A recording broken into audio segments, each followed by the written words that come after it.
Kapin sa usa ka libo ka mga panimay sa barangay Paknaan, Mandawi City, gilunupan kagabi. Nunot kini sa pagsuyla sa tubig sa sapa sa ilang dapit.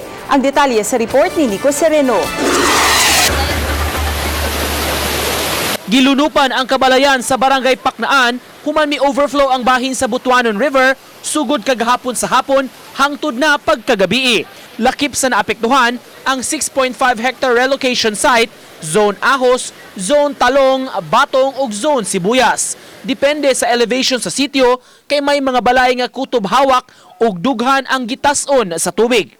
Gikan dinhi sa agianan alang sa gatusan ka mga panimay dinhi sa 6.5 hectare relocation site sa barangay Paknaan. Halos kutob sa hawak ang gitason sa tubig kagabi. Ang mga residente naglisod pag-agi ug ang uban napugos na lang gani pag-star temporaryo niining wa pagyud matapos nga proyekto sa viaduct sa ilang lugar gumikan sa kataas sa level sa tubig. Usa sa gitumbok nga hinungdan sa baha ang pagtambak sa waterway sa temporaryong kalsada sa dapit. Wa pa mahuman ang proyekto nga viaduct nga elevated na aron kalikayan ang baha. Hawa sila ang sapa. Wa may laing exit kana raman diha. Nya kanang gihimong karsada karon mao mangyapon ang culvert sa kaniadto. Nang hinaot ang mga residente, maabagan sila aron dili mamroblema. 2018 wala mi nakasinati og baha ngayon nato ka daka kaos dito sa lower portion. Katong baha pareha pa sa mga nangagi nga mga baha nga dagko gyud. Nihubas na hinuon ang baha kaganiha. Apan nagpabilin ang kalapok sa tugkaran sa mga kabalayan. Usasab sa naapektuhan kining mga nagnegosyo og silhig lanot. May mga binugkos nga buli nga na-damage gyud sa pagsuyla sa tubig.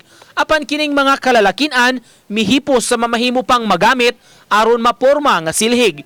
Kay bisan kun nalapukan, mapahimuslan man gihapon. Kani makuan pa man siya. Mamon siya amaw ning kanon og balik kay para mabalik og kuan ba. Buwad na otro. Labaran na siya magpaabot sa mig kanang buwan siya amot kan malata siya balik. Bana-bana ni Kapitan Malakya Soko, Kapin 1003 ka mga panimay ang apektado. Nasurpresa sila sa pagbaha. Comprehensive drainage system ang gikuan niya implement. Sulbad na siya sa mga baha later, no, kung doon na pa yung mga panghitabo. Suma pa, may ongoing drainage project na sa lugar, gawas pa sa pagsimento ug pagbutang og kanal sa relocation site.